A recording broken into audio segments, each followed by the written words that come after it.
I'm not happy. I don't need Elizabeth Warren or the government giving away my money. Calling Mike Bloomberg an oligarch has implications in this country that I think are unfair and unreasonable. I care.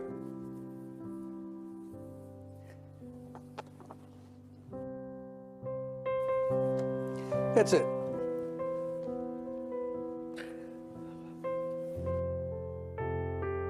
Makes you think of some rich person who got their money off of oil in Russia, who's taking advantage of a broken and dysfunctional system. Bernie Sanders saying, the country's corrupt, our system's corrupt. Be careful about that language, Bernie. You know, be careful. Oh, well, I'm sorry.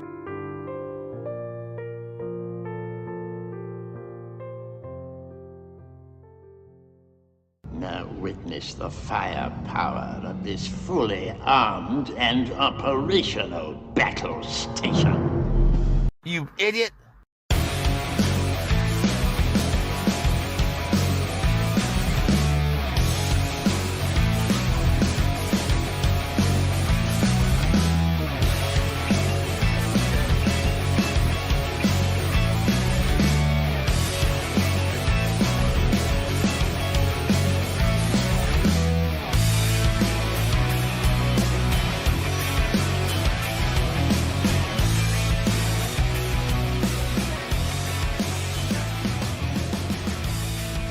Around the nation,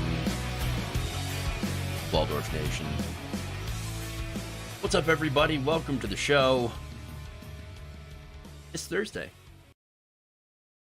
We got a show for y'all, and so we've got fun. We have, of course, more McCarthy drama, as usual. The House speakership, the Republican Party in disarray. Love it. Love it. Including Sean Hannity versus Lauren Boebert and math. Math. We also have Fox News getting trolled by a guest. That's fun. We have Kari Lake. You know what? Not going to tease that one.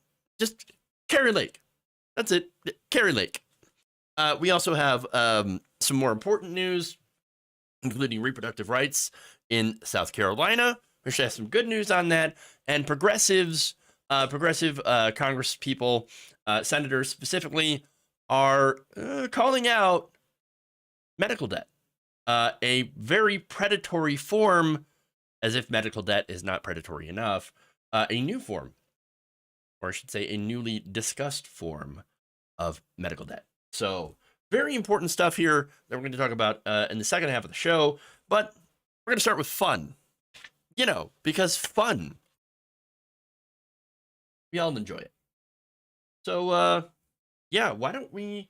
Oh, before we jump into the stories, actually, please like and share the stream. Very important that you do so. Helps me out greatly, you know, with the whole reach thing. With that, now let's do it.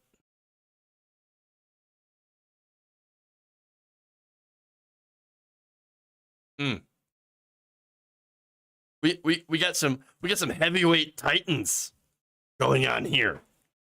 All right. But I'm not frustrated. He does you didn't not answer have the my votes, question. and we are hearing from many people who are still voting with Kevin McCarthy, You're who not are very answering my question. supportive of what. I'm not frustrated. I'm not frustrated at all. Just shut up. That was a very obviously not frustrated Sean Hannity spying with Lauren Boebert. So now this is all over the drama surrounding the House speakership for the Republicans, who, you know, can't seem to rally certain members around a leader. In fact, Kevin McCarthy, I believe, just lost his 7th vote for speaker, which is hilarious and very illustrative of Republican rule. So, that said, on Wednesday, McCarthy had failed to get the required 218 votes to secure the speakership, thanks to about 20 House Republicans. And again, more failed votes today, which is Thursday. Boebert, of course, is one of them. This is even after, by the way, numerous concessions. But apparently, not enough for Boebert. And by the way, it's not just Boebert. It's Matt Gaetz, it's Paul Gosar, Andy Biggs, and numerous others who are refusing to support Kevin McCarthy, mainly because, well, they don't trust him to do what they want to do, which is, again, be super extreme. In fact, in addition to getting goodies for themselves and giving any one of their membership the ability to fire Kevin McCarthy. So understand, like, if they don't like that, for example, Kevin McCarthy doesn't do one of the extreme things that they want him to do. Like, what if he's like, you know what? I actually do want to pass, like, the debt ceiling. Because, my donors are going to get really mad. My donors in banks and corporations get mad if we default on our debt. Because that's going to hurt them. It's going to hurt everybody else. And I don't really care about everybody else, but I care about my donors because I care about my campaign contributions. So I really don't want them to sink the debt ceiling. I'm going to have to deal with Democrats. Well, if these people, Lauren Boebert is like, no, I'm just going to be an economic terrorist and blow up the whole thing because we're not going to build a giant section of the wall or wall off Mexico or something like that. Well, then I'm just going to sink the whole thing. All right, well, yeah, that's an issue. So now under these rules that they're pushing for, if Kevin McCarthy decides that he doesn't want to blow up the country, they'll just go, you're fired, McCarthy. And then we're right back into where we are right now. Which, again, is hilarious to watch. They're literally, like, out extreming each other and how much and showing how much they don't really care about governing in any, shape or form, in any sense of the word. So now, a lot of obviously establishment Republicans very, very angry about this. But then you also have other non-establishment Republicans, such as Trump and Marjorie Greene, that are like, no, we really do need to get forward. We have people's lives to ruin. So let's go. Let's start the House. We really want to investigate Hunter Biden's butt crack. Let's get to it. Let's go. It's not going to investigate itself. We just want to get moving, get forward. All right. Well, so Sean Hannity is, again, one of those people that is also supporting Kevin McCarthy and wanting to get on with the business of ruining other people's lives. And so what he's going to do is he's going to try to appeal to Lauren Boebert with both logic and math. And, well, I'm going to show you exactly how that went. Take a look. Let me turn the tables, Congresswoman. Kevin McCarthy has 203 votes. Your side has 20. So if I'm going to use your words and your methodology and your math, isn't it time for you to pack it in and your side to pack it in, considering he has over 200 and you have 20? President Trump needs to tell Kevin McCarthy, you don't have the votes. We need to come up with a consensus candidate to elect a Speaker of the House. You don't have the votes, and it's time to withdraw. He has 203. Your side has 20. Why is it time for him to withdraw and not you when he has so many more votes? Well, Sean, he needs 218, and he does not have 218. We've been trying to work this out. If by Friday you and your group of 20 don't have a name with 30 votes, is it time for you to withdraw? And if not, why do you support a double standard? Last question. Kevin McCarthy does not have 218 votes. Kevin McCarthy will not be Speaker. And you have 20. I asked you a very specific question. If by Friday you don't have 30, I will not, Sean. I will not withdraw, Sean. If you only have 30, to be clear, you will not withdraw. 30 is going to be a beautiful number to reach. But you're telling Kevin McCarthy and the 203 people that support him to withdraw because they don't have 218. That's what you're saying. You know, I feel like I'm getting a liberal I'm not going to support Kevin McCarthy, Sean. Okay. Basically, this is Sean Hannity after this conversation. I have not loved this conversation. No, this was horrible. This was a terrible idea. Oh my God, it's like talking to a wall. Or in this case, he's like, oh, the worst thing I could call you is a liberal. Okay. Oh, it's like talking to a liberal. It's terrible. It's terrible. It's terrible. It's like you just want to rip your hair out. Well, go ahead, Sean. Again, this is all, speaking of liberals, speaking of the left as well, we all find this massively entertaining. Just absolutely hilarious to watch the leopards eat each other's faces for once. I know. It's wonderful. It's just wonderful. Just, please answer the question. Why is your 20 equal to my 200? Because I can't math. This is beautiful. But again, the serious thing, though, to remember about all this is, again, it's not about policy. They pretty much all agree on the terrible policies. No, this is about power. It's about personal favors. It's about power. Again, they all agree as a party in order to make, to try to make life worse for working class people. Again, the Republican Party policy is to oppose paid leave, is to oppose healthcare, is to oppose childcare, is to oppose higher wages, is to chip at Social Security, Medicare, Medicaid, food stamps, etc. in any way possible. Now, the difference here is Boebert just wants it all gone immediately, all that stuff. What Kevin McCarthy, his plan is to slowly chip away at it.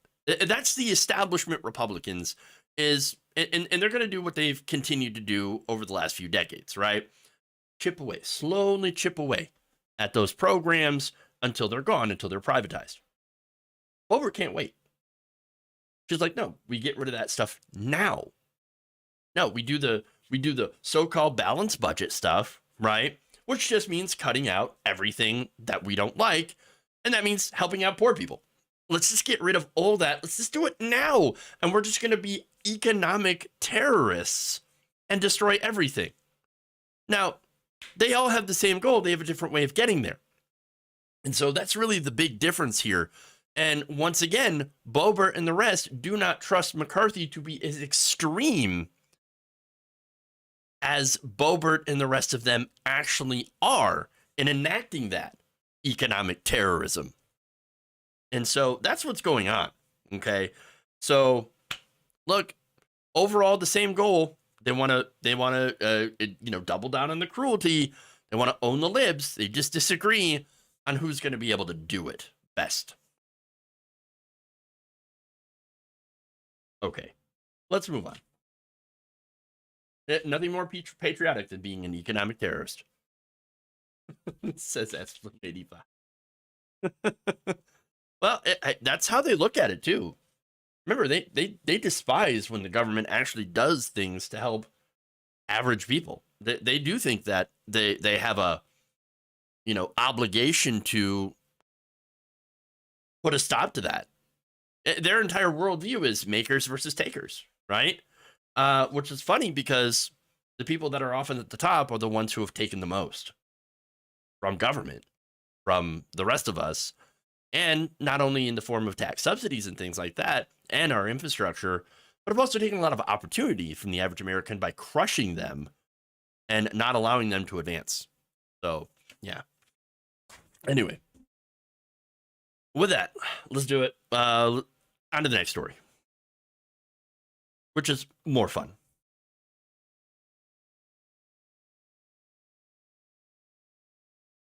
It's not about politics. You're I think making that's it your about entire politics. economic model.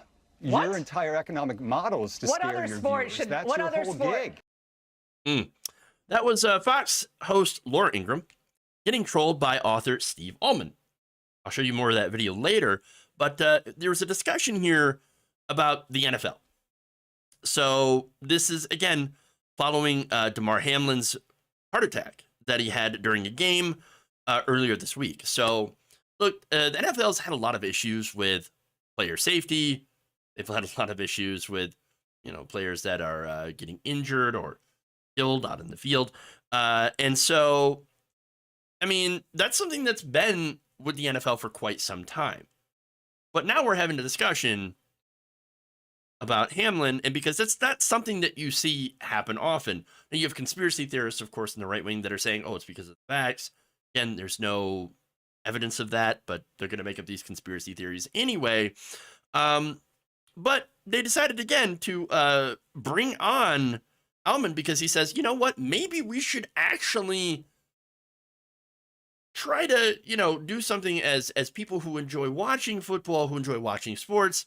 Maybe we should put some pressure on the NFL to try to change its ways by no longer, watching as religiously or being involved in the sport as much, and really depriving them of an economic, model, or basically disrupt their economic model and give them an incentive to change. And I think that's a very interesting approach. That said, he goes on Laura Ingram's show, and the discussion takes an interesting turn when Almond again criticizes the NFL and then points out Fox News, and basically criticizes them for throwing money at the problem, not actually solving any of the problems, and then blaming other people for getting angry that there's a problem that exists. So here's that part. Things the NFL could do tomorrow, but they're not going to do it until there's an economic incentive. The reason they settled that lawsuit is because they had a PR problem. It's like at Fox News when you have hosts who are allegedly sexually harassing people. Fox News throws money at that to make that PR problem go away. That's what happens with big corporations or powerful people. Well, nobody's done more. I mean, you know that, Laura, right? You know that. Well, that's a cute little move. But I'm trying to get you to answer a question. The reason that people change their behavior is because there's an economic incentive. A couple of years ago, when you taunted the survivor of Parkland mass shooting, you apologized only because advertisers withdrew from your show and your Nice try, buddy. I appreciate it. So you can see he was shut down. He's probably not going to be invited back, but he actually makes a great few points. As soon as he starts criticizing, again, the Fox News and her having to apologize to David Hogg specifically and all that stuff, well, that's when she decides, we're going to end the video. Go, cut the mic. We're done. Producers were probably screaming in her ear, cut it off. So, look, and the reason that he was cut off, again, not just because he was criticizing Fox News and Laura Ingraham specifically, but also because of some of the points that he made were pretty devastating. News and sports, they do happen to be about money, mainly. I mean, look at the billions of dollars that the NFL makes off their players. And of course, you also have to look at the billions of dollars that Fox News makes off lying to their audience. Or, once again, ratings, money, and of course, to help Republican politicians get into office so that they can do tax cuts for major corporations. So, now, speaking of football, as we've seen, the players take a lot of the risks. Now, there's some, or they take all the risks, actually. Look, there are some players that are obviously rewarded very, very handsomely with multi-million-dollar contracts. Not every football player is able to do that. And look, a lot of times, these players often get, injured. There's long-term physical damage. There's not just a potential for being paralyzed, but we've seen that happen before. You have concussions, head injuries, just injuries that over the long term really do end up destroying these players' lives. I mean, there's a reason that you don't see a lot of older football players past 40. So now, what does the NFL do about this? Well, what they do is that they downplay the risks. They do, settlements to the families or to the players that have been injured. They essentially throw a little bit of money at the problem because what they're getting instead, of having to change their business model to invest in more safety and things like that, it's actually just cheaper for them to do settlements because they set that money aside. So that's a big problem. And they go back to usual, right? Back to business as usual. And going to the Fox News example, they kind of did the same thing. Like, for example, when it comes to sexual assault or sexual harassment. Allman is 100% correct to call both of them out. And again, let me just add that this is how you do a Fox News appearance. I've always said before, if you're going to go on Fox News, go on there once and do something that's going to get you kicked off. Okay? That's how you do it. You have to do a devastating point enough to where you're going to get booted and they're never going to, invite you again. You got one shot, make it memorable. You don't go on there and, kiss the ass the hosts, right? No, you go there to call them out on their bullshit and to leave a lasting impression on the audience. Because the audience sees like, oh, wait, this is something that Fox News isn't telling me. There's a chance you might turn that audience, or at least some members of it. And that's the hope. And maybe I'm a little naive, but that's the hope of going on Fox News, is to say something that's going to, have an impact on that audience and make them think, hey, wait a minute. Maybe that's something you need to look into. So, that said, going back to the Fox News sexual harassment stuff, by the way, remember Roger Ailes, right? He was a head of Fox News before he died. But he was a massive creep. I remember doing those stories about him, about him allegedly chasing women around his office. And so he kind of set that culture, right? And there's a reason that you have so many, like, for example, blonde, Fox News hosts that all kind of look the same. Yeah, there's a reason for that. He set that culture there. And so not only did he set that, hiring precedent, but again, for the culture here, he hired the people that were a lot like him. Bill O'Reilly. Bill O'Reilly, massive creep. Ended up getting, losing his career, and now he does some random podcast that nobody listens to. Since he's off Fox News. And, him and his falafel. And then you have Jesse Waters, who's still on the air, who's also a massive creep. Remember, he was talking about how he courted his wife by letting the air out of her tires. And it worked! So, like I said, creepy behavior, and a lot of their hosts have been caught sexually harassing women there, and then, of course, massive payoffs, and then it never gets mentioned again. It's totally fair game to call this stuff out. And even better to make a point that large companies like Fox News, like the NFL, don't actually give a damn.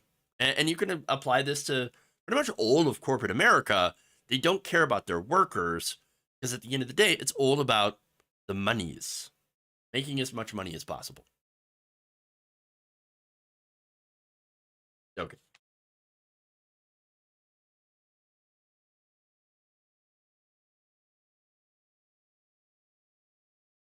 God's favorite mathematician said, not trying to be an a-hole, but Damar Hamlin didn't have a heart attack. He went to cardiac arrest.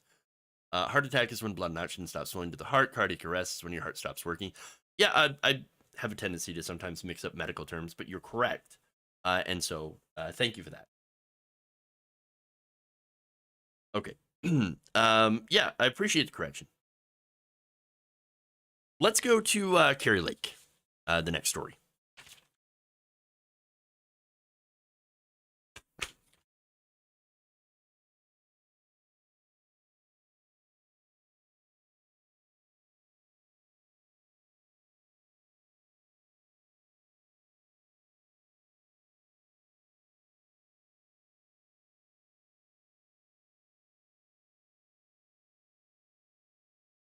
Former Republican candidate and loser Kari Lake decided that, even though she lost the election, she's not going to admit it and is going to declare herself the governor anyway. The way we get it changed is we get the real governor, the duly elected governor, myself in there. We're going to get the duly elected governor in there, myself. No, you're not a duly elected governor. I mean, if you're the governor, then why has Katie Hobbs been sworn into office instead of Kari Lake? I mean, that's a good question.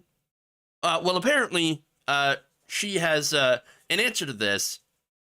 She's just going to allow it. Katie Hobbs was not duly elected. Everybody in the state knows that. And she can play house and play governor for a while, but eventually the truth is going to catch up, and we will win. Oh, okay. Well, she could just do that for now, but eventually, I'm gonna take my rightful place in office too. But she can go for a while. How magnanimous of you. Gee, thank you. Appreciate that. I'm just the temporarily embarrassed governor. See, that's what that is. I'm supposed to be in there, but I'm letting Katie Hobbs go in there for now. Wow. I'm the real governor. You'll see. You'll all see. No, we won't. we're actually, you know what? We'll keep seeing how much of a loser you are, how much of a sore loser you are. Keep hitting that copium. I mean, there's got to be a very, very large, steady supply of copium that she has not been able to burn through yet. It's amazing. Now, in the interview, she also admitted that she was essentially shopping for a judge. Now, the kind of judge that she's looking for is not somebody who's going to rule impartially on the merits of the case that she is bringing. No, she just wants someone who's going to rule in her favor. Someone like, for example, Judge Cannon, who tried to rule in favor of Donald Trump. And then, oh, what's that? Judge Cannon? No longer presiding. Yes, that's right. No longer getting into that case because guess what? She overextended and tried to, intervene on behalf of Trump in order to help him. So that's a different case, obviously. It's the Mar-a-Lago, that's the document stuff. But in her case, she keeps trying to allege fraud where fraud didn't happen. And obviously she has no evidence of that. And so she keeps losing her case after case after case. And so look, earlier today, by the way, the Arizona Supreme Court ruled against her position to hear out her claims that, again, she's already had some of her claims heard in court and rejected. In its order, the Arizona Supreme Court noted that the Division I of the Arizona Court of Appeals had set aside time to hear possible oral arguments in the case and said, quote, "No good cause appears to transfer the matter to this court." No good cause. Now, this is after another court had heard two challenges to the election from Hobbs, her lawyers, and her, I would say, rather sketchy witnesses / sources. One of them, by the way, being an investigator, a so-called private investigator. Oh, great. Named Heather Honey. I'm not kidding. That's her name. Okay. So let me give you some information on her. Because it turns out in late December, the Philadelphia Inquirer published an expose. Here's what they wrote. Heather Honey is the founder of Haystack Investigations, because they're trying to find a needle, right? Very, very clever. A Lebanon-based firm whose website says it belongs to the Pennsylvania Association of Licensed Investigators. But is it? I mean, I don't know. Federal records show that Haystack LLC's address belongs to a Lebanon UPS office. Very, very legitimate firm being run out of a UPS box. Great. Now, Jesse Bunch also reports the association's website says that Honey is an investigator with over 30 years experience in private, corporate, and government investigations, and that she is an open source intelligence analyst and security consultant. What does that mean? What does it mean to be an open source intelligence analyst? Are you just, does that just mean that she's going to take like any source from anywhere, like lift from Wikipedia or something? That is my source.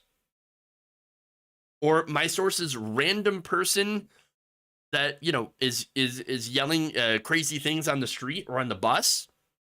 That is my. I'm open source. I'm getting my intelligence from rando yelling at me across the street. Very legitimate. Very legitimate.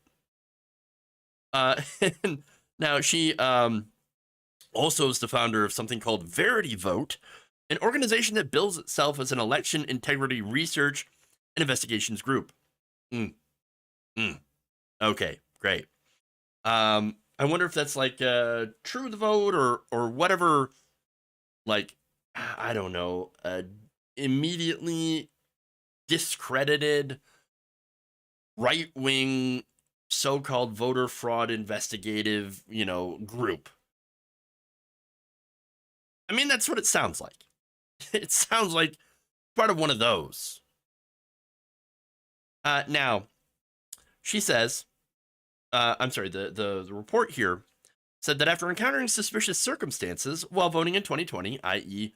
the person that I wanted to vote for lost, Honey began a campaign to obtain voter-by-voter electronic election records in Pennsylvania to compare them with the work of election officials in counting total votes.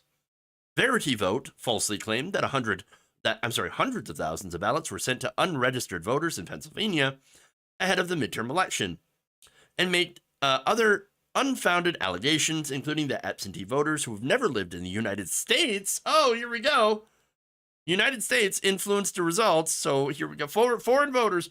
It's the Chinese, it's the Italians, it's the Iranians, it's the Pomeranians. They were out here influencing their voting. That's what they were doing. Okay, do you have any proof of that? No, we don't. The group also claimed that Pennsylvania had a voter deficit in the 2020 election that left over 100,000 votes unaccounted for, a false claim that has been debunked. Honey's firm was also alleged to have participated in the Arizona's GOP-funded audit in the 2020 election. That would, of course, be the Cyber Ninjas. That year, Haystack Investigations reportedly contracted by the now-defunct cybersecurity firm Cyber Ninjas. During the 6-month, multi-million-dollar audit, the very one that confirmed Joe Biden's victory in the state. Wow. Now, that said, after that embarrassing result, which just happened to be the truth, what actually happened is Biden did win the election in Arizona, in these states where you had all these ridiculous challenges. She decided, oh, no, Cyber Ninjas. Oh, no, I never worked for them. No. In fact, she denied that she was contracted by the Cyber Ninjas in an email on December 31st. I wouldn't be surprised if she had lied about that. And that's because during her case for Kari Lake, she made all sorts of false allegations that she could not prove. She argued that election workers had improperly inserted ballots into Arizona's system and claimed that the county failed to provide her chain of custody documents for ballots that were dropped off on election day, to which a Maricopa County attorney had argued that she simply did not understand the types of documents that were issued. You don't understand because you don't know what you're talking about.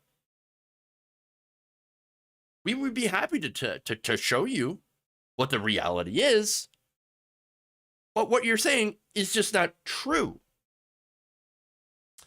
Citing a claim made by an employee of a company responsible for scanning the state ballots, Honey also alleged that workers had collected at least 50 ballots on behalf of their family members.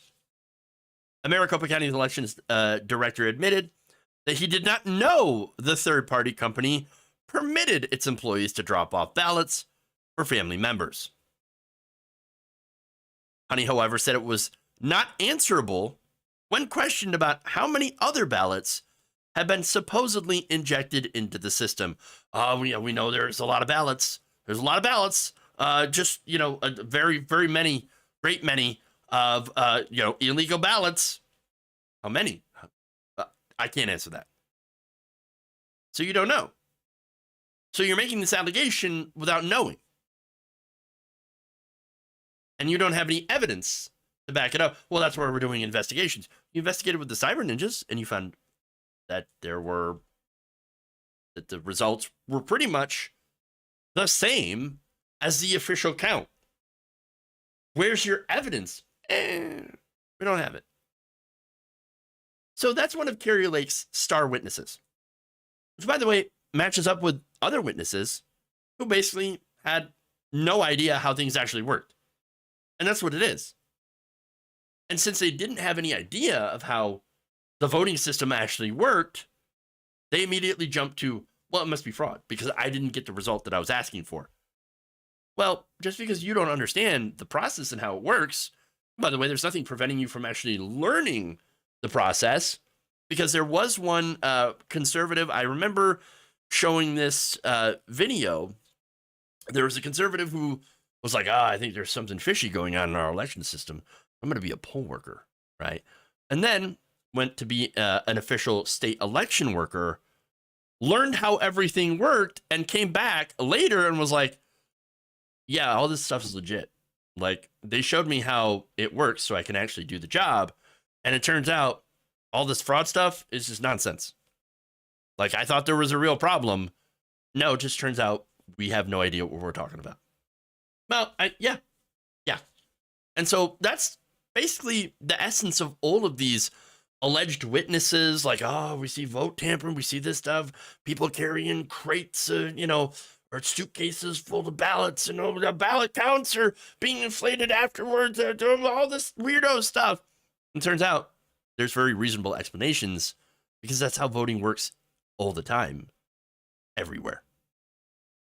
And when it comes to, things that, for example, machines that have issues, errors, that happens to machines all the time. And we have this outdated election infrastructure that desperately needs to be upgraded and modernized. And that's why you have these errors, because guess what? Those do happen. Anybody who's worked anywhere, in any job, knows that things happen. That there are, machines that mess up and things that happen. And you go and you fix those things. And then you might have to retroactively go through some things to sort it out. And that's what happened in all these different cases. They went through, they sorted things out. They went to redundancies and backups. And, well, they went and they counted the ballots, and they came up with the fact that there was no fraud here. Because there wasn't. But just because someone doesn't understand something doesn't mean that there's a nefarious conspiracy or fraud going on here. And being ignorant, by the way, is not an excuse. But understand, this is kind of how conspiracies, some of them start. They don't like what's going on. They don't like the result that happened. And they think, well, there's no way I could have lost. There's no way I was wrong about this. I can't accept responsibility for being incorrect, or I just can't see how something didn't go my way. There must have been people out to get me, or people out to get them, people out to stop us. And what do they do? One of the things that they do, I should say, is that they decide they're going to become pseudo experts. They're going to do their research, which involves, like, ironically, watching like shitty YouTube videos or going to conspiracy blogs. And then, of course, they come back and they say, well, did you look at that? I found something. Oh, yeah, see, and I found the thing, and you missed it because you're either stupid or you're one of them, or you're sheep. That's what it is. No, the reality is you're just a sore loser. Like Kari Lake, who just can't let it go.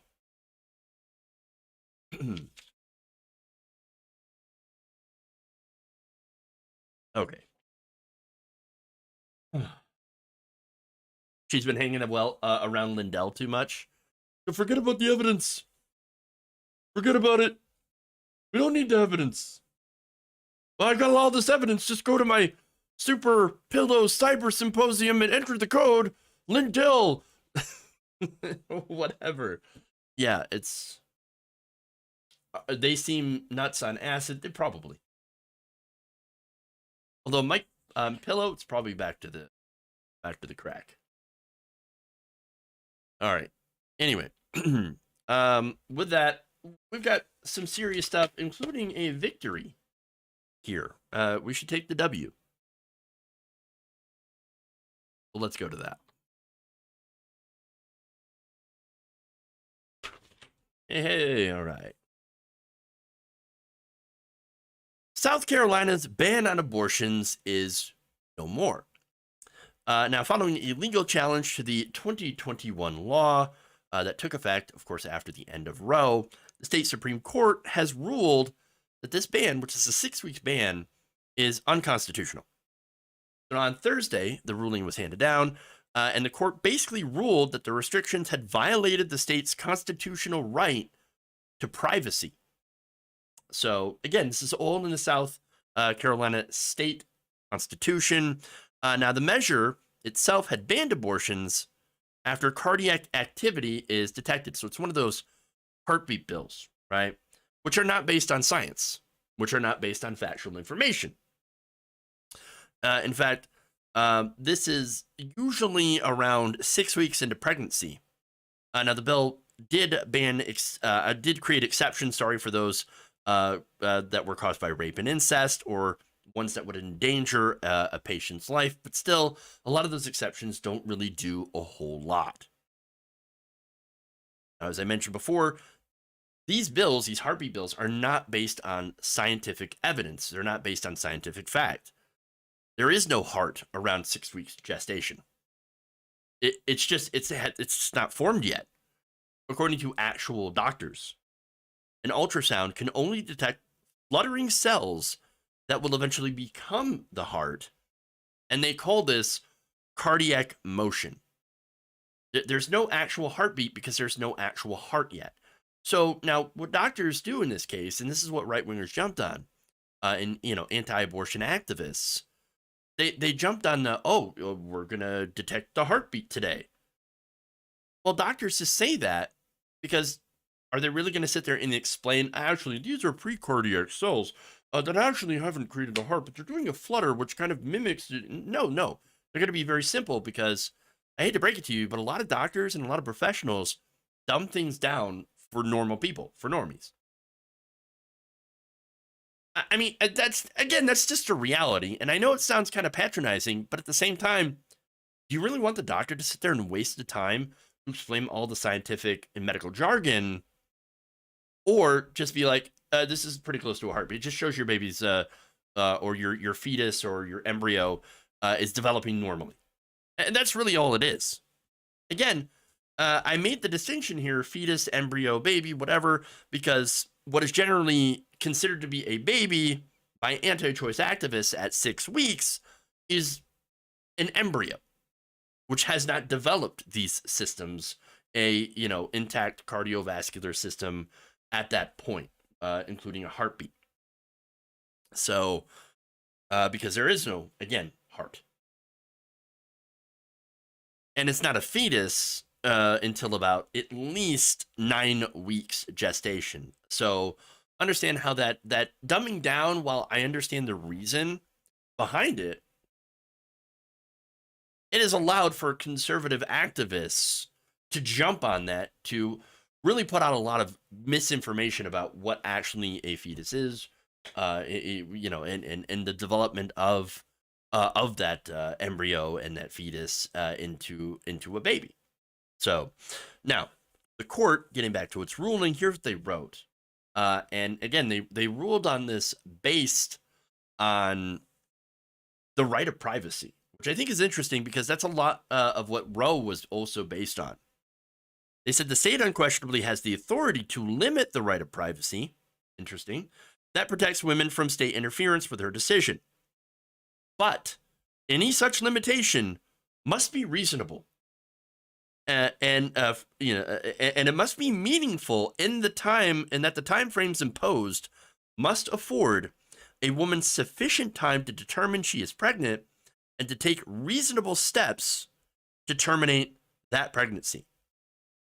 They continued by saying 6 weeks is quite simply not a reasonable period of time for these two things to occur, and therefore the act violates our state constitution's prohibition against unreasonable invasions of privacy. That is the opinion, the majority opinion, written by Justice K. Hearn. So, again, on the science, 100%. Most women don't even know they're pregnant at 6 weeks. Much less are able to go through the massive amount of hoops that Republicans have put in their way to force them into carrying that pregnancy to term. And that's what that is, by the way. All these different restrictions that were done pre the end of Roe were just ways to chip away and to make it basically more difficult, time-consuming, and annoying to be able to go and get an abortion. So now, that said, South Carolina, with that ban removed, it now defaults back to banning abortion at 20 weeks instead of 6. Now, overall, though, what I think about this is that we've seen in other states, Kansas being one of them, that you're having these extreme measures being rejected. These measures that roll back reproductive rights, they are getting rejected, and people are saying, you know, the majority of people, even in red states, are saying that's our liberty that you were treading on. We should be able to make the decisions, you know, having them between us and our doctors, and not having politicians get in the middle of it. That's why you've seen this rebuke in a lot of different states. However, that is not stopping these activists from continuing to try to strip women of bodily autonomy. And I don't mean just women, but there are also trans men who are non-binary, gender fluid, etc. Anyone with a uterus is affected by this. And by the way, with this, you know, the end of this ban, anyone with a uterus is going to have reason to celebrate. That said, they're going to still, you know, try to stop them from having bodily autonomy. And check this out, right? This is one of the arguments that lawyers representing the state Republicans, by the way, this is what they are arguing. They said that the right to privacy should be interpreted narrowly. What does that mean? Narrowly? What do you mean narrowly? Well, apparently, basically as narrow as a uterus. They just want to get right up in there and use that to control all of these people, what they do. Because remember, it's never been about life. If they cared so much about life, they would actually try to first do things that enhance the lives of people who are already born. Healthcare, childcare, education, food, housing, things like that. They would actually try to make life better for the people who are already born. And they would also try to prevent unwanted pregnancies from happening. They would try to prevent rapes and sexual assaults. They would be in favor of programs that would help these things. But there always seem to be against those things because it's not about life. It has always been about controlling other people. Here they are admitting it. You have the Party of Freedom saying you deserve less privacy because you have a womb. And during oral arguments this past October, they also argued that historical context suggests that lawmakers only intended to protect against searches and seizures when they ratified the right in 1971. And they mean property. So, you know, your body is not your own property, is what they're saying. But when it comes to, you know, the state being able to seize a woman's body, well, they consider her body their property. They want to seize her body against her will and use it as an incubator. Think about that. Again, that is incredibly dystopian. So it is good that this was struck down. But at the same time, while this is a victory, we should take this as a victory. We need to get more concrete federal protections for women, trans men, people who are non-binary, etc.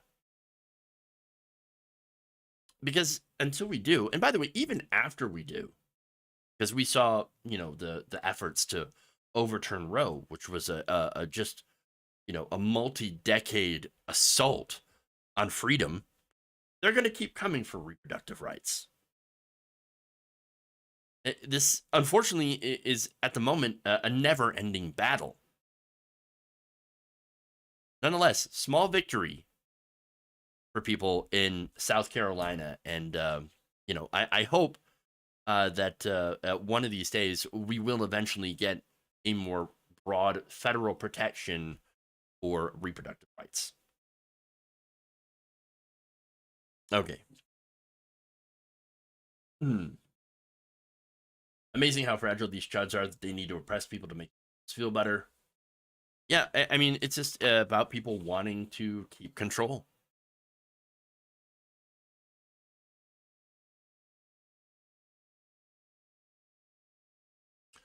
All right. Go to something that shouldn't exist but does. It's medical debt.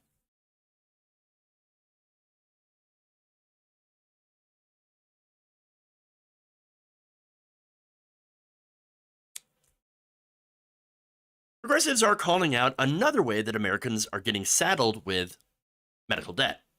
So now, in a letter to the chief executives of Wells Fargo and Synchrony Financial, who are the large issuers of medical credit cards. So think about this, right? Medical credit cards basically are for people who can't afford to get health care. They may need like a major surgery, or they may need treatment for something. And so here these companies come in and say, well, don't worry, we can finance you. But there's, of course, always a catch. And that catch is pointed out in this letter that was sent by and signed by Senators Elizabeth Warren, Ed Markey, Bernie Sanders, Chris Murphy, and Sherrod Brown. They expressed concern that given the circumstances in which these cards are used, medical credit cards could be predatory to patients seeking medical care and leaving patients stuck paying higher costs with incredibly high interest debt. They write that the concern here is the current structure of our healthcare system, which is for profit, which is incredibly broken, often requires that patients enter into medical debt in order to access services that they need. Within that context, patients often under duress because, somebody comes out and tells you, hey, you've got, cancer and you need chemo, you need treatment, or you need an operation. If you don't have money, if you don't have good insurance, or even if you do have insurance but can't afford, your deductible or your copay, you're screwed. And then you're going to have to take out this debt. And of course, Wall Street jumps in and says, don't worry, we've got these, these care cards for you. So you can just, load yourself up with this very high interest debt, but at least maybe you'll be able to survive. It's horrifying. It's incredibly dystopian. So now the letter continues by saying they're pushed into these and then locked into medical credit cards despite the availability of alternative payment options that might be more beneficial and offer lower interest rates. But I would argue, of course, that medical debt shouldn't exist, and that's also the position of Senator Bernie Sanders. But again, let me take a moment here to just, think about how messed up this is. We live in the wealthiest country in the world.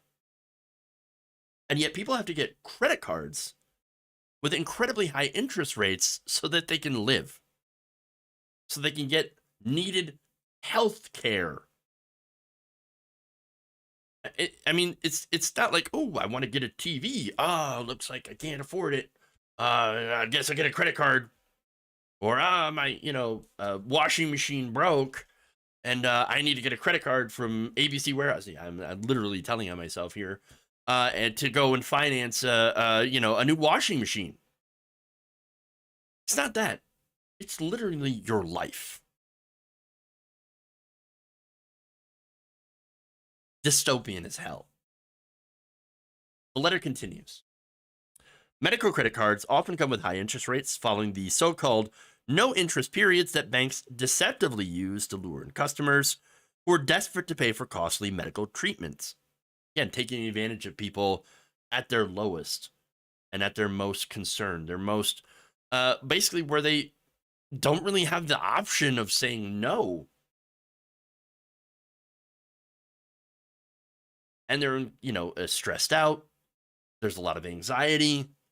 I mean, it's incredibly predatory. Now in 2013, Consumer Financial Protection Bureau, this is from Common Dreams, ordered Care Credit Synchrony's financial medical credit business to refund up to $34.1 million into consumers who were victims of deceptive credit card enrollment tactics.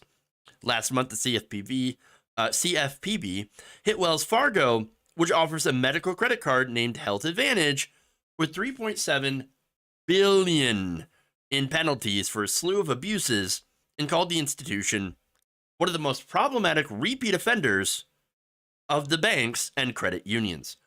Wells Fargo stopped being a piece of shit challenge 2023, and they have already failed. And they have a history of being just an absolute garbage company that continuously screws over their customers. And yet, every time they get hit with a penalty, it's nothing. Because the incentives are in the wrong place. The incentives here are, look, we're gonna fuck around. We're gonna screw people out of all this money. We're gonna get a ton of money, and then just have to pay a tiny fraction of it in penalties. With no other enforcement, no other penalties other than a little bit of financial, which we already have factored into our profit margins. We're just going to continue to do what we're doing. And that's it.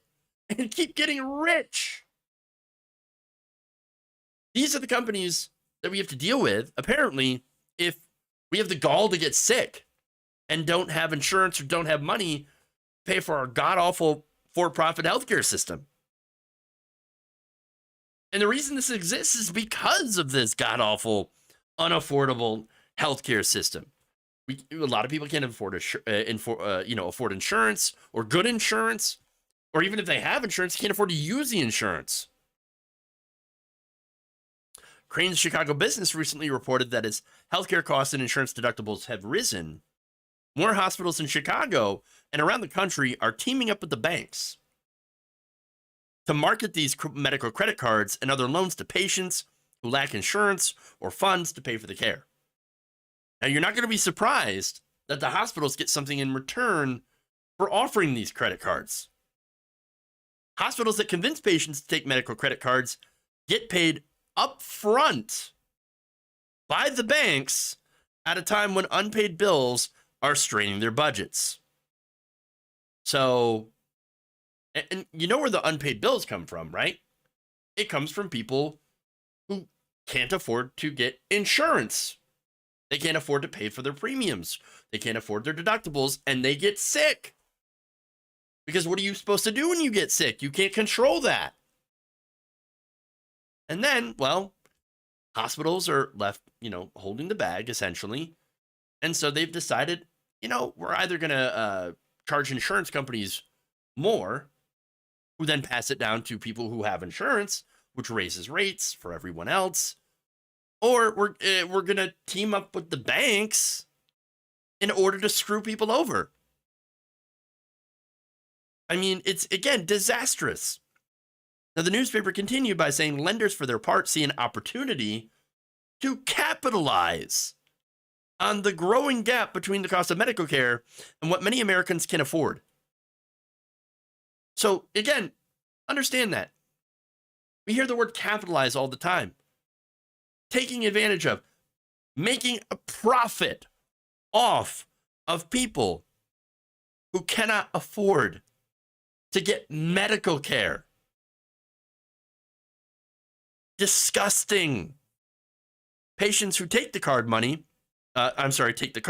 get the money to pay for the care, solving a short-term problem, but a quick decision made in a high-stress situation can create long-term financial problems.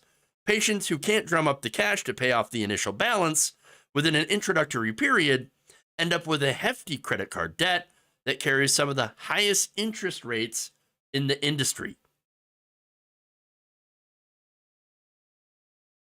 Predatory, deeply predatory, incredibly messed up. And the worst part, of course, is we could fix it. Other countries don't have this issue. But because we have a for-profit healthcare system, we have capitalism in our healthcare, we do nothing.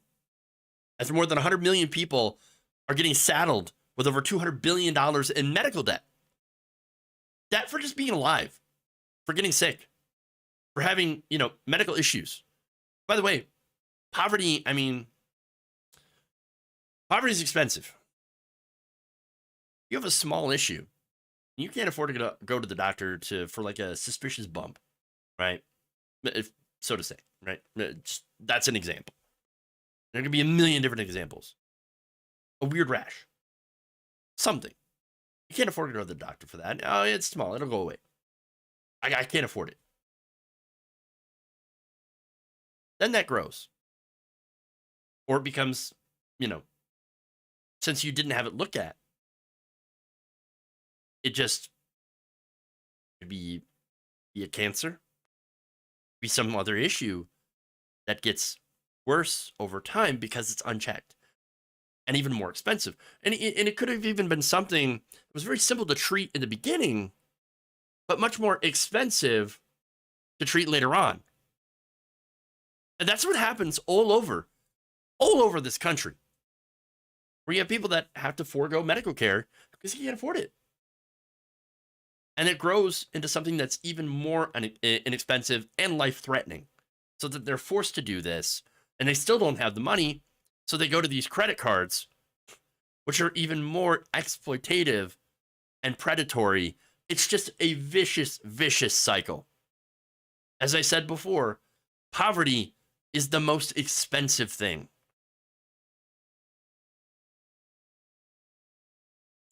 And that hurts the economy as well. I mean, look at that $200 billion in medical debt. That could have actually been going into other things like homes, cars, stimulating the economy, local business. Instead, these people are paying banks for making a decision to stay alive. It's disgusting. One example of this, by the way, that was highlighted by Kaiser Health News was Cheyenne Dantona.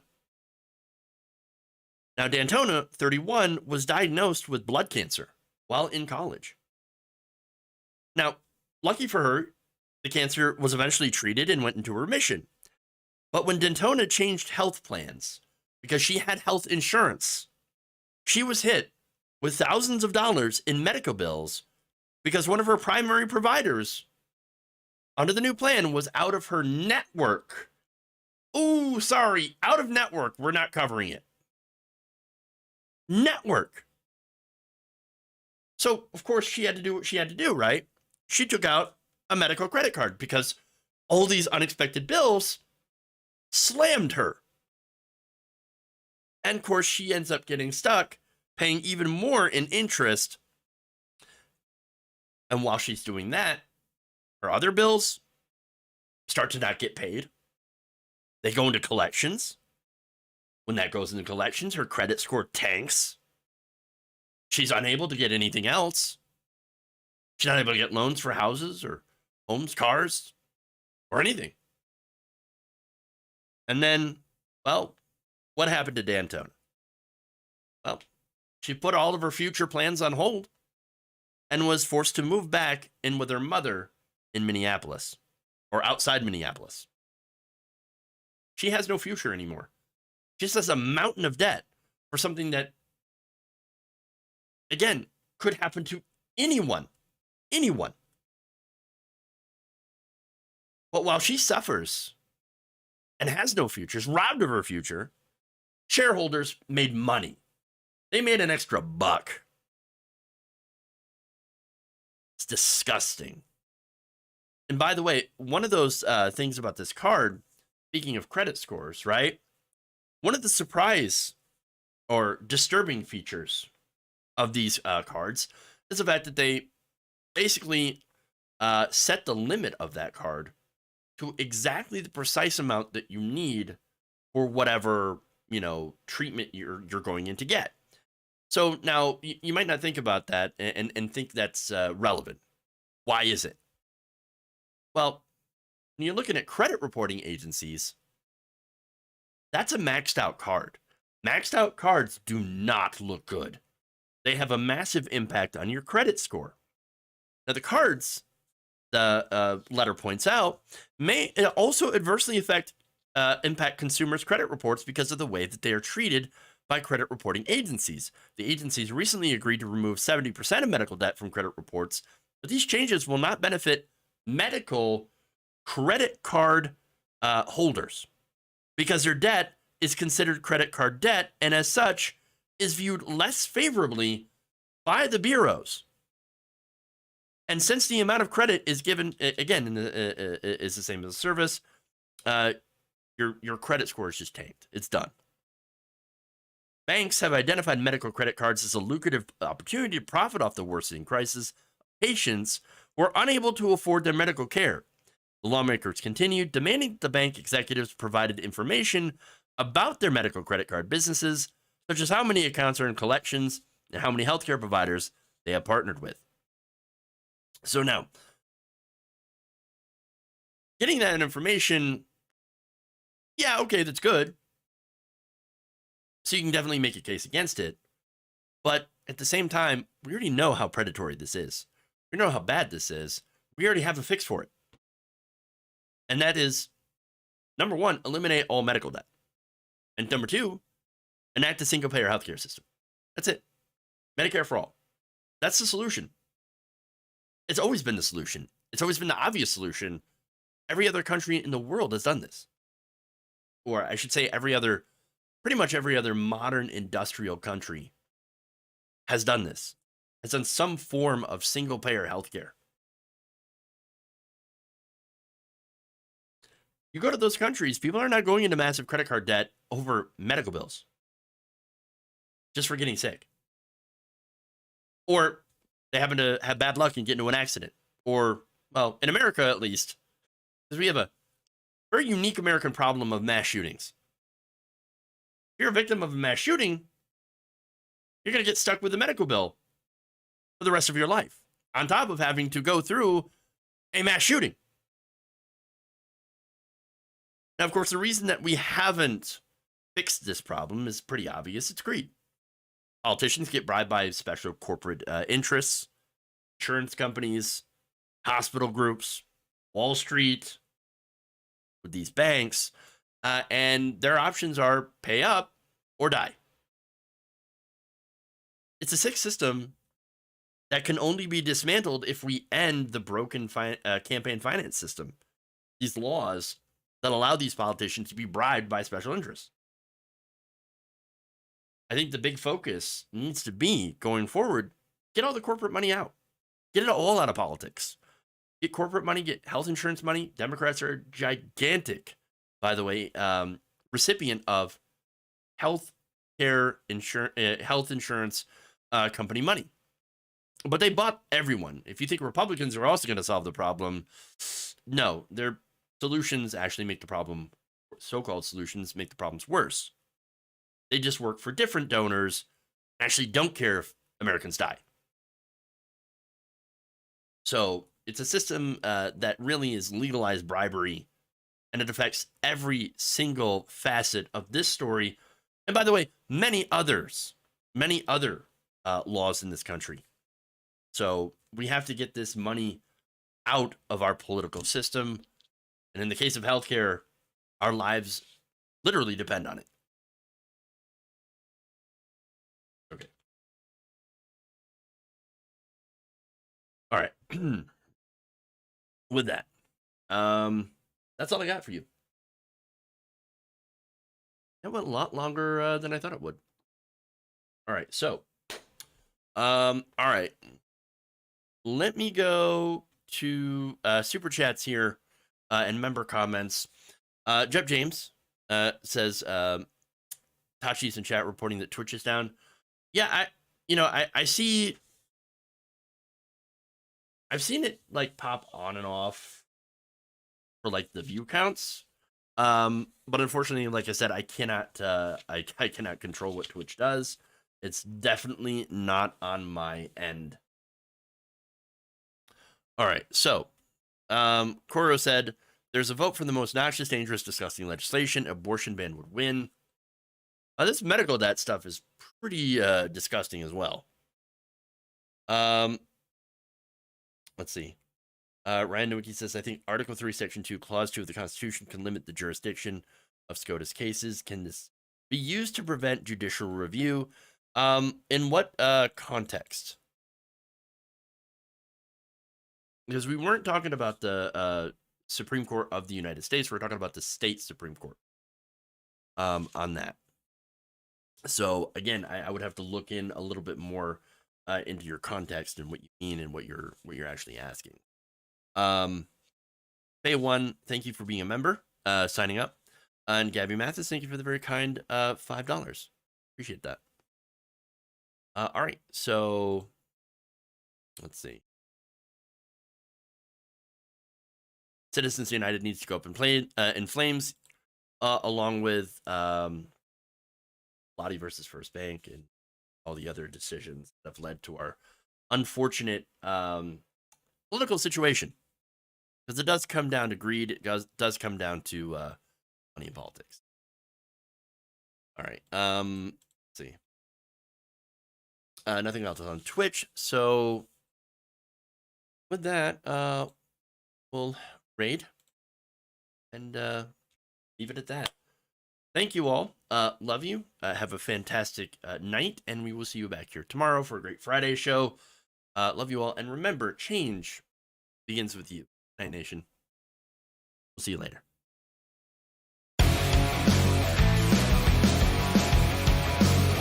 I have not loved this conversation. Oh, man, I'm sorry. We'll do it live.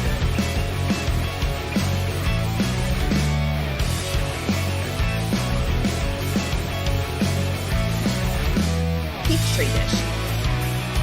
Sexual anarchy.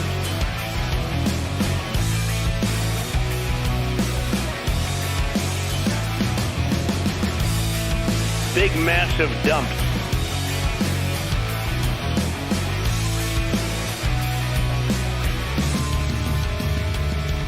You're kicking me out the door. You're kicking me out the door. Bitch, move it along.